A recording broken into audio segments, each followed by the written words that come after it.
Hello, and thank you for joining today's event, introducing SICSS-Howard Mathematica faculty sponsor, Professor Nicole Jenkins. Now, I would like to introduce Nanette Coleman. Nanette H. Coleman is a PhD candidate in the Sociology Department at the University of California, Berkeley, and a UC National Lab Los Alamos Fellow. Her work sits at the intersection of the sociology of culture and organizations and focuses on cybersecurity, surveillance, and privacy in the US context. Specifically, Nanette's research examines how organizations assess risk, make decisions, and respond to data breaches and organizational compliance with state, federal, and international privacy laws. Nanette holds a Master of Public Administration with a specialization in democracy, politics, and institutions from the Harvard Kennedy School of Government, and both an MA in economics and a BA in communication from the University at Buffalo SUNY. A non-traditional student, Nanette's prior professional experience includes local, state, and federal service, as well as work for 2 international organizations and 2 universities. Nanette is also the lead organizer for SICSS-Howard Mathematica. Thank you all for joining us for this discussion with Professor Nicole Jenkins. I'll begin by introducing Professor Jenkins, and after that, she'll offer a general overview of her research trajectory to date, what she has done and is currently doing. From there, we'll spend some time learning about the project she's working on during her first year on the tenure track, her relationship with SICSS-Howard Mathematica, and what is to come. Finally, we'll conclude by discussing her path to the professoriate. If you've seen other discussions on this channel, including SICSS at Age 5, Past, Present, and Future, and Bit by Bit with Matt Salgonic, you know that I'm particularly interested in elevating discussions on the topic of diversity in computational social science. Today's discussion will reflect that as well. Let's begin with Dr. Jenkins' bio. Nicole is currently an assistant professor in the Department of Sociology and Criminology at Howard University. She received her doctoral degree from the University of Nevada, Las Vegas in the Department of Sociology in 2020. She also obtained an MA in Sociology in 2017 and a BA in Sociology in 2015 from the University of Nevada, Las Vegas. In 2013, she received an associate's degree in criminal justice after serving 6 years of active duty in the United States Air Force as military police. She's an ethnographer and a proud advocate for social justice who's committed to teaching with such emphasis in topics centering the Black community. Let's jump into a discussion about your research and research trajectory, Nicole. So this part of our discussion is meant to offer our listeners a sense of your prior scholarship. So what have you studied in the past? What projects are currently in your pipeline? Talk to me. Sure. So my dissertation research was a 2-year ethnography. As I am still interested in natural hair, I was also interested in natural hair in grad school. So I wanted to capture the experiences of Black women and their natural hair and decided to use ethnography as my technique. I spent 2 years in an African braiding and weaving salon and captured my data that way. And interestingly enough, natural hair was a theme, of course, when we were talking about their natural hair, but some other themes were actually much more prominent in that research, including topics of Black beauty in general, work-family balance, mothering, and unique types of labor. So those were the things that I wrote about in my dissertation work, and I'm still working on that. Actually, I'm working on a book project from my dissertation. So did I hear that you won a grant from Princeton University Press for a book project? Is that the Supporting Diverse Voices grant? Tell me about that. Yes, so I did. I was awarded that in 2021. It's an amazing grant that supports scholars of color who are turning their dissertation work into a book. So part of the award is actually a week-long writing retreat from Inkwell Writing, which is an amazing opportunity. It's a week-long, really intensive writing retreat with academic coaches or writing coaches and specialists. Additionally, they pay for one-on-one time with a Princeton editor. So I'm really excited. I'll actually be doing that writing retreat this summer and working with the editor this fall. So I'm And excited. I know our participants and other members of the SICSS family from SICSS-Howard Mathematica last summer no one is surprised that you have this wonderful opportunity. You're such a standout as a participant, and we're so glad to have you as one of our faculty sponsors this year. We're hoping you could maybe illuminate a little bit for us what this first year on the tenure track was like for you, because when we met you, you hadn't started your tenure track job yet. So what was this first year like? That is correct. When I started with SICSS Mathematica, I was an adjunct professor. So I actually interviewed over the summer, and this first year on the tenure track has been a whirlwind, but very exciting. You know, we all kind of strive to finish the dissertation, right? That's the goal. And then once you finish, there's actually a lot more work to be done. It's exciting work, and it's fun. I'm still trying to finish, so please tell me it ends eventually. And it does end, trust me. But in all seriousness, this first year has been a continued learning experience. You know, when you graduate and you finish your dissertation, as most scholars recognize, you're going to continue learning. And this first year, I'm still learning in terms of you know, duties as a professor, managing your teaching with your research, and having a good, you know, work-family balance, those sorts of things. But it's been a great journey, and Howard is an amazing institution to work at. I'm not sure if folks have been to Howard University or been on the campus. I'm sure you've seen the yard or heard about the yard, but if you have an opportunity to visit, you absolutely should. There is an energy that exists on that campus that is unreal. And I actually didn't have an opportunity to experience it due to COVID. I was working as a full-time tenure track professor without ever having stepped foot on campus.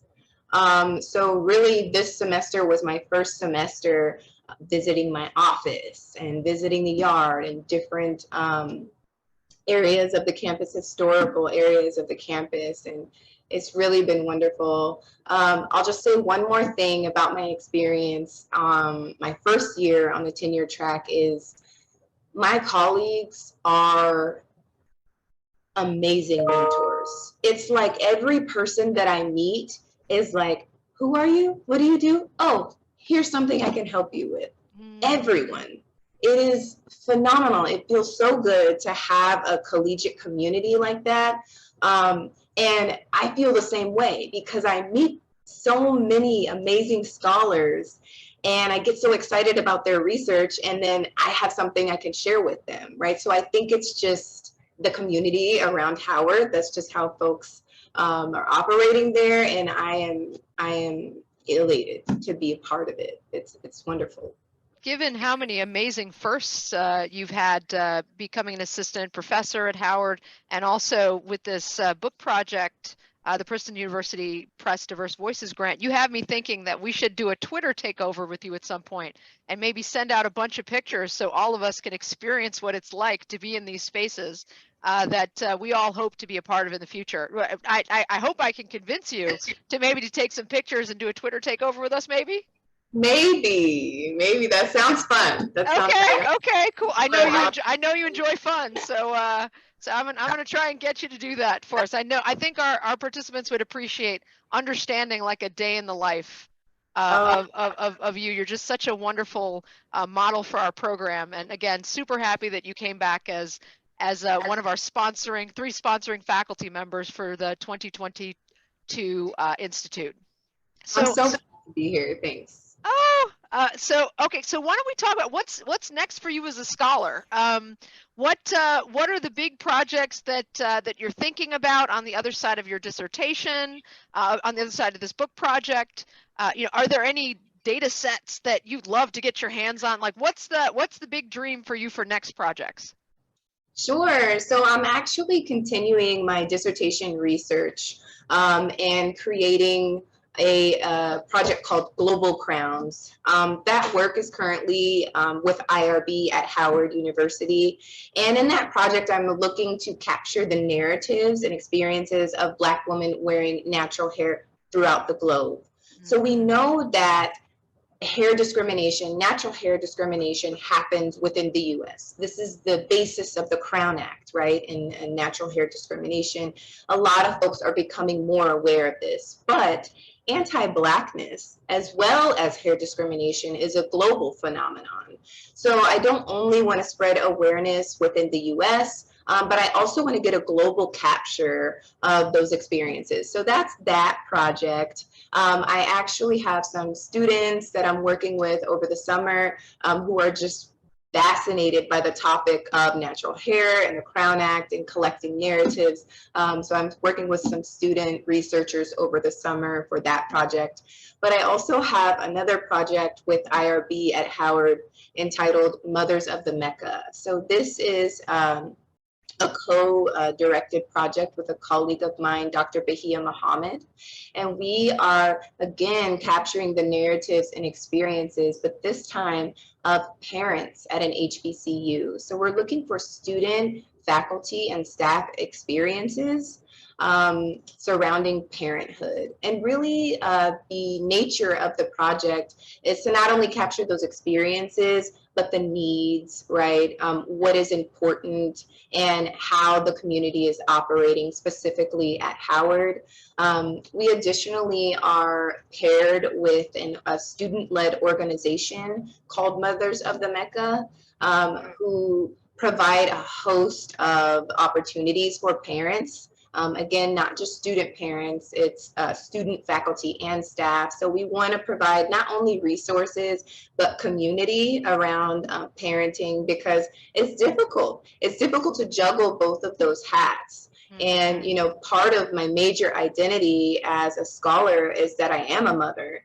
And a lot of what I do is mothering. That is my top priority and my number one duty. So of course, I'm always thinking about being a parent and wearing that hat. So it's really, really awesome to be able to incorporate who I really am within research projects, natural hair, and parenting.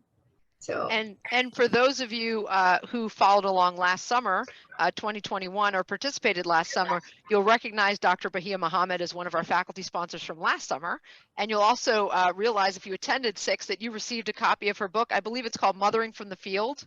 Yes. We included that last year. So anyone out there interested in understanding the experience of being a mother as an academic should think about picking up that book. And I'm so excited and not surprised to hear that two electric academics, Nicole and Bahia, are both, Dr. Muhammad and Dr. Jenkins are both involved in this work together, which is fantastic. Thanks so much. One more thing about that really quickly is that we actually did receive a grant from the newly inaugurated Center for Women, Gender, and Global Leadership.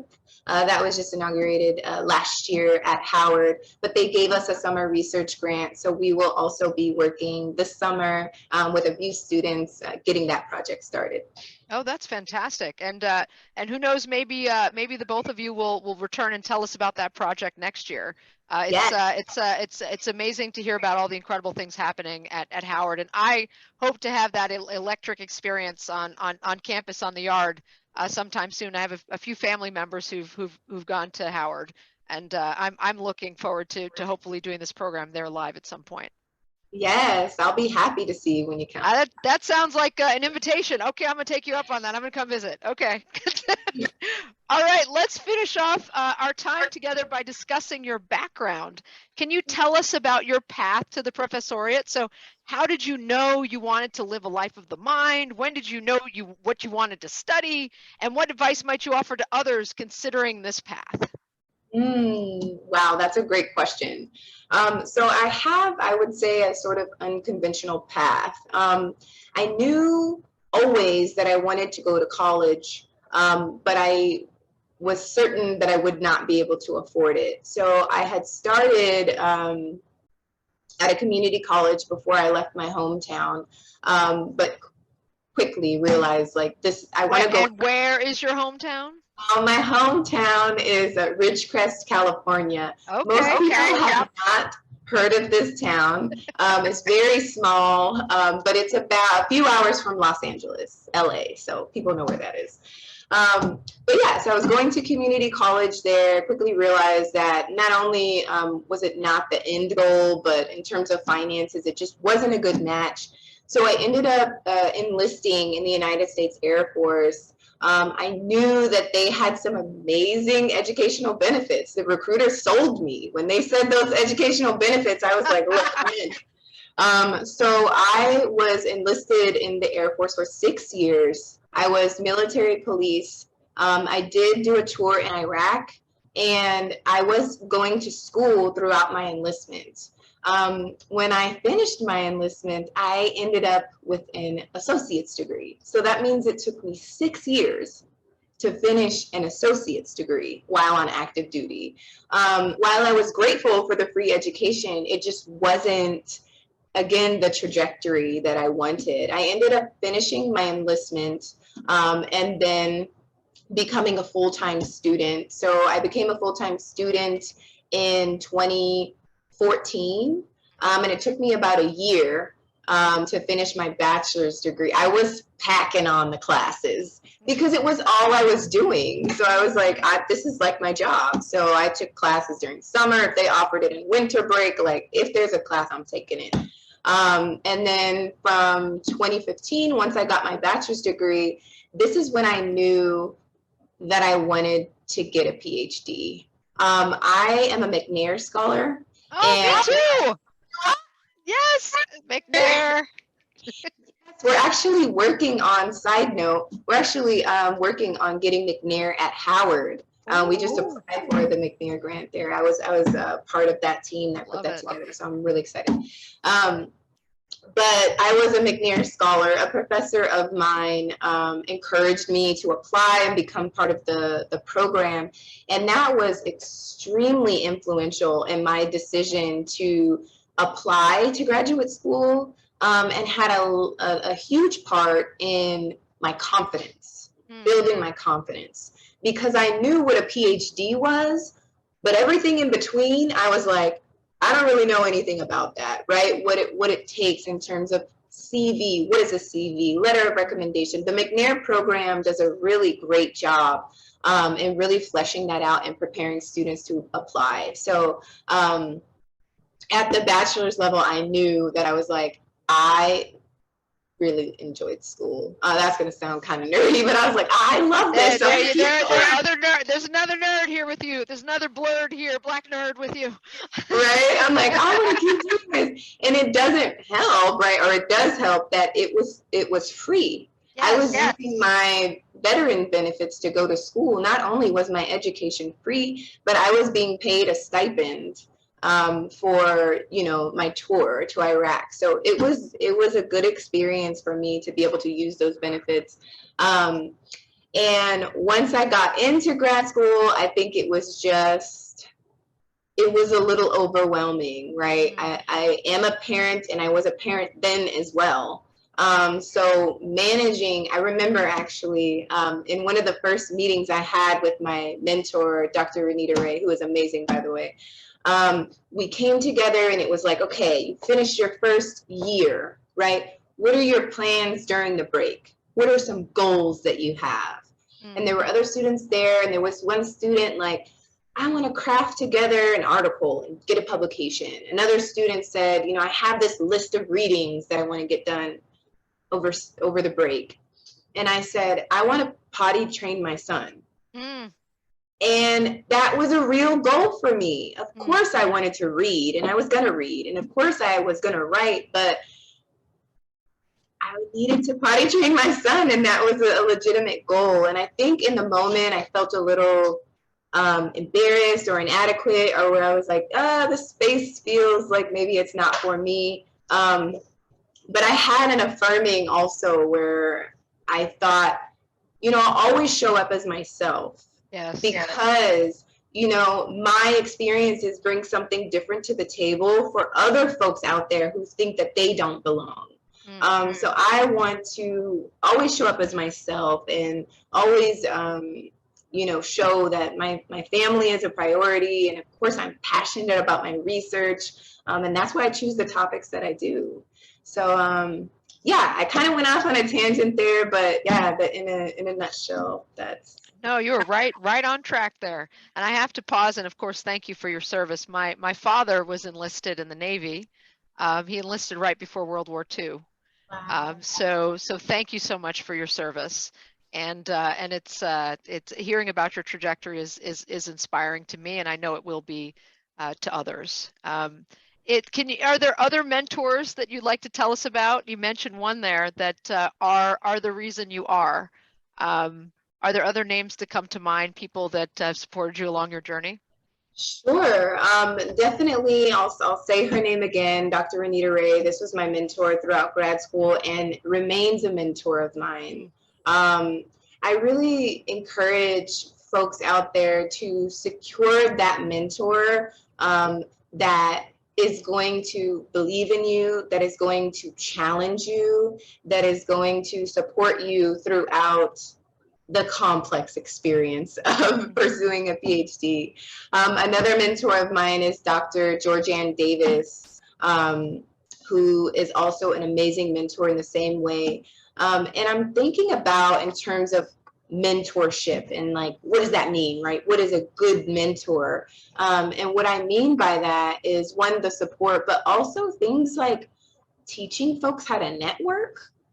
These two were so instrumental in my experience with networking. I didn't want to do it. When you say networking, you know, it's like, ugh, people cringe. Like, networking, I don't want to, you know. And of course, I had that initial, you know, fear, especially going back to my trajectory. I entered a PhD program with a bachelor's degree. So at UNLV, it's a fast track program where you obtain your master's degree along the way of a PhD. So when I entered in my program, many members in my cohort already had master's degrees. I was one of very few students of color. In my cohort, the only student of color. So, you know, there's a lot that happens in terms of imposter syndrome and these things that sort of creep up on you throughout your experience. So my mentors did a really great job of, one, showing me the importance of networking, right? Being somewhere, just being somewhere, right? Show up, show your face, tell who you are. And the more that you do it, the better that you're going to become at it, right? You may fumble, you may whatever, but you're just talking to people, you're just getting to know people, and you know, you'll work through it. So that's really why I highlight them so much, because they really helped me develop as a scholar and really helped build my confidence throughout my program. What wonderful advice for others considering the professor to think about mentorship. For those of you participating with us this summer, you'll actually receive a few books that might be helpful. One of them is called Getting Mentored. The other is called Getting What You Came For. And we also recommend from when you're headed out of your program and on the path to tenure, if that is the path you choose, to think about the Black Academic's Guide to Getting Tenure Without Losing Your Soul, which was written by a wonderful sociologist as well. So a few things to think about. So I always like to finish these interviews by asking Nicole, is there anything you wished I had asked you? Is there anything you want to share with us that we haven't gotten to touch upon yet? I think I will share one more thing, because I'm thinking about conferences specifically, because we just talked about it. And I really encourage folks to, whatever networking opportunities you have, you know, be it conferences to present your research, you might feel like you're not ready, but just go for it. It's very important to tackle those opportunities whenever you have the opportunity. So that means if your department is hosting a brown bag, then you should be presenting your research. Whether you're a first year or a fifth year or whatever year, you should be presenting your research whenever given the opportunity. And it's also important because of the people that you'll meet.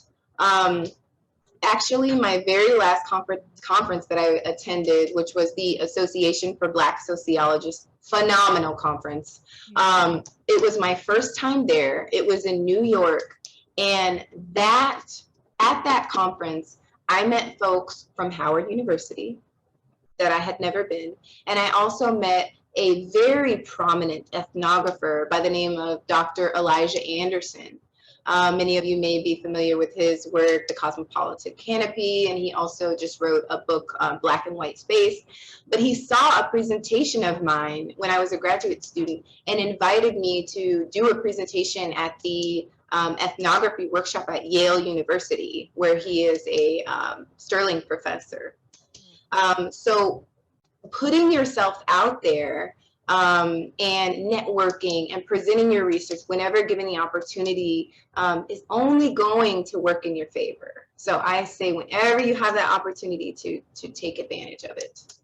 And with that, we will close. Thank you so much for joining us, Professor Jenkins. And I'm looking forward to watching your career. I've told you this before. I'm so inspired by you, and I know our students and participants will be as well. Thank you all for joining us. Thank you. Thank you all for watching. For more information on SICSS-Howard Mathematica, visit our website, follow us on social media, and join our email list.